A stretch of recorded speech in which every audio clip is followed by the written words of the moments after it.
tell the listeners the stage of breast cancer that you had, some of the obstacles that you faced, and then how did you overcome that to be the warrior you are today? Okay. Once I received the diagnosis, I called my mom, and my mom is in South Carolina, and she was on the next flight to Maryland. And once she got here, we met my team of doctors. I had to go through a series of tests to see whether or not the cancer had spread it to any other parts of my body, which it did. It spread it to my lymph nodes under my arm, under my left armpit. So the treatment for my cancer had to start immediately because the cancer was spreading.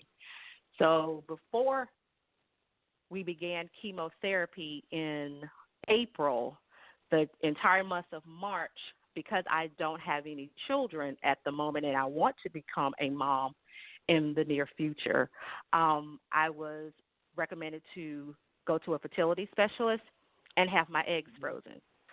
So that entire month of March, did have that procedure. My Aunt Vivian was there for me, with me with that, and chemotherapy started in April. I did 16 weeks of chemotherapy every other Friday, going to therapy, or having chemo, and my mom was there for every treatment, I think all but one. And the one treatment let me ask you this. When you were in chemo, as a patient of chemotherapy, did you experience some difficulty? Did you go through hair loss? Did you face obstacles with that part of your journey? And was that a difficult thing? Okay, with the chemo, the only difficult thing that I went through was losing my hair.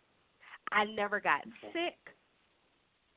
I had upset stomach every now and then, but but with that, ginger ale and anything with ginger or lemon in it did the trick. And you know that whenever patients start chemo, they give you nausea medicine to help with the upset stomach.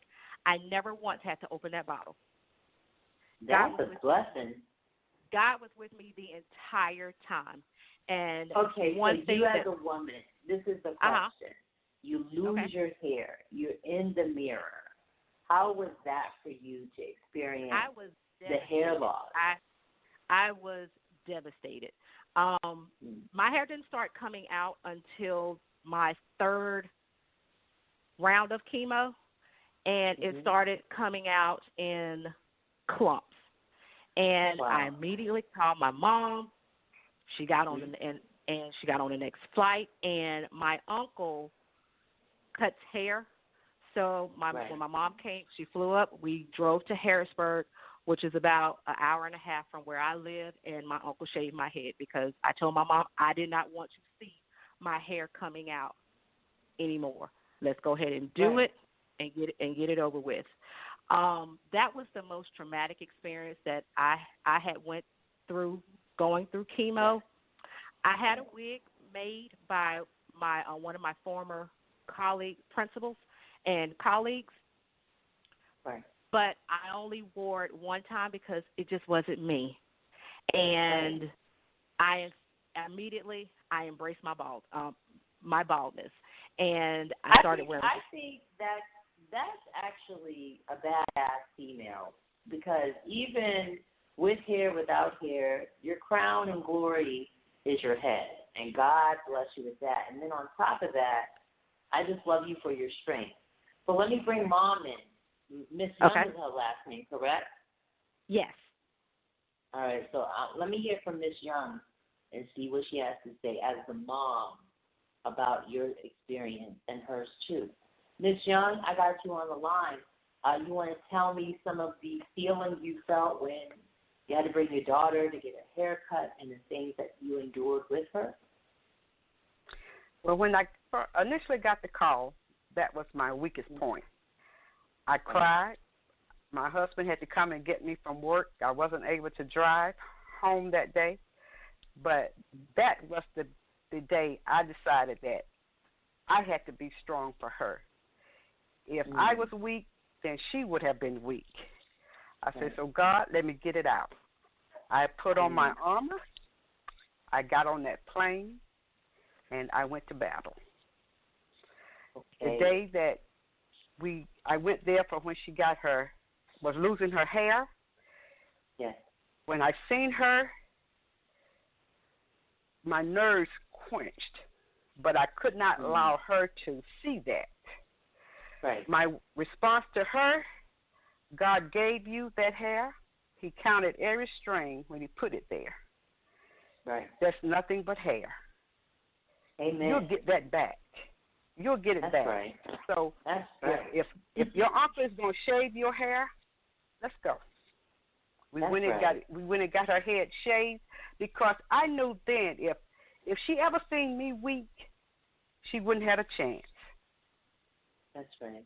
So she had to see the strength in me in order for her to stay strong. It was only hair. Is she your only child, or you have more?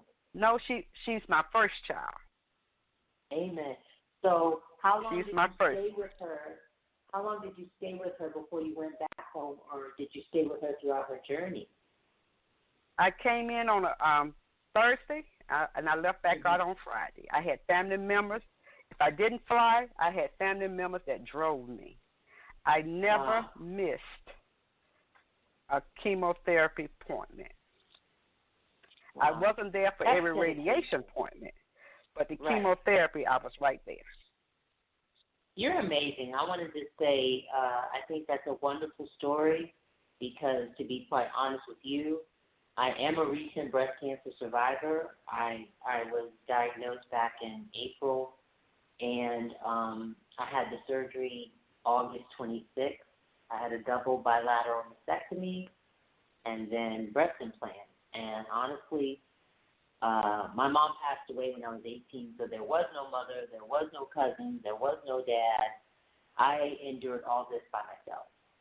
So to hear the love and support that you give your daughter, I just want to say you're a blessing and a beautiful mother. So thank you for your testimony. Oh, you're welcome. Okay, stay there, sis. Vatesha, how do you feel hearing Mom? How do you feel hearing your mom say all that? I'm overwhelmed with gratefulness, and I'm just blessed to have a mom that was my rock when I went through this journey. You know what your nickname for me is? You are the breast cancer badass. That's what I love it. And I just thank you for sending me the book. And let's get into this book, and then I want to bring in the sister that called. And tell me her last name again. Is it Woodard? Her last name is Woodard. Yes. Okay, I've got her. Yes, I have Miss Woodard. Let me make sure I saved her. But let's get into that book and also how the two of you came to be with each other in order to make the book. And Mrs. Woodard, I got to look for her again and find her phone number because I know she's on the line. I forget her number. Is it an 803 phone number? No, 301. It's a 301 number. Okay. 301, last four digits, 1791. Okay, let me see. Miss Woodard, you're there, correct? I'm here. Okay, so I have you two ladies mics open. Let's get into the book. And I love the beautiful, so the title of the book is Beyond Her Reflection. So when you started and you wrote this book, how did you make it possible for yourself and Miss Vatesha to be co-author? How did that begin? Well, first of all, Tisha is my niece. Okay. My niece, my sorority sister, and when the vision came to me prior to, well, it was actually the book before that, which was called Soul Talk, and it was a mirror experience where I looked in the mirror and basically took a self-evaluation of myself. I know that there are so many of us out here that have so many stories. When people see us, they see the outer shell, but they have no idea of what we've been through, what stories that we have, and what they see beyond what we see as a reflection in the mirror. So for me, Tisha was such a strong warrior that she gave me strength just by watching her. At the time, I lived in Maryland, and I'll never forget when she called and she told me that she had been diagnosed with breast cancer. And just like her mom, it hit me like a ton of bricks. But because I've always had to be the strong one, I had to be the strong one for her. And I remember telling her, Tisha, God got you. Don't worry, God got you. And throughout the process, we would constantly, I would constantly talk to her and encourage her. And once she got through the battle, I knew that it was a story that had to be told. So when I decided to do the project, I reached out to her and I said, Tisha, do you want to share your story?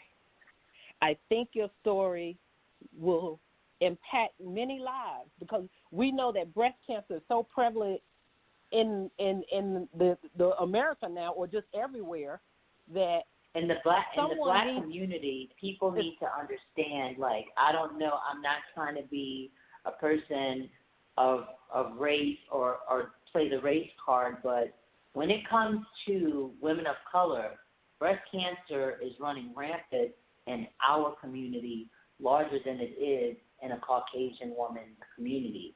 And when you look for poster children to be this warrior and this badass, you do not see images of us. And I came across your niece because for the breast of us, they are women of color. They big up women of color. And then I started an Instagram page for breast cancer awareness, and she just boomed. She was my ray of light. She's been a beautiful woman to me. She just says, Ty, you're my sister in Christ. I want to be there for you. She called in when they were on the show, and then she mailed me a copy of the book.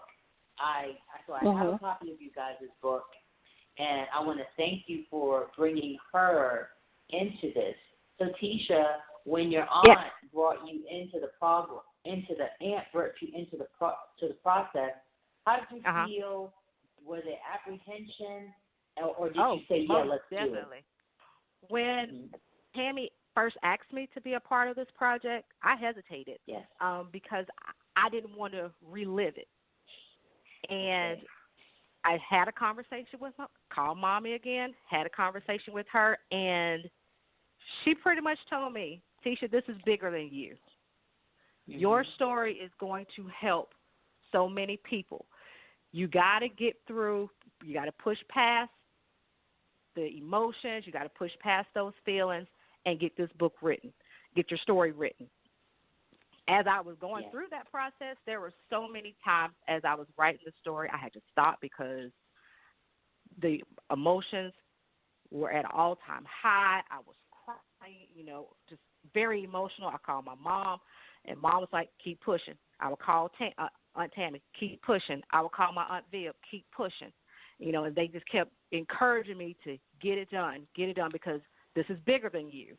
And once I got through it, once I finished the story, it was therapeutic for me because, again, I knew that this was something a project that God had put on not only my aunt's heart to do, but once I finished my story, it was something that God had charged me to do, to bring that awareness to women, and in particular, women of color, that you can, just like me, you too can beat breast cancer. And again, just like you said, Ty, women of color are being diagnosed with breast cancer at an alarming rate. Alarming rate, but you don't see us on the posters. Right. And I've looked. Now, when I Googled breast cancer black women, I found black and white pictures,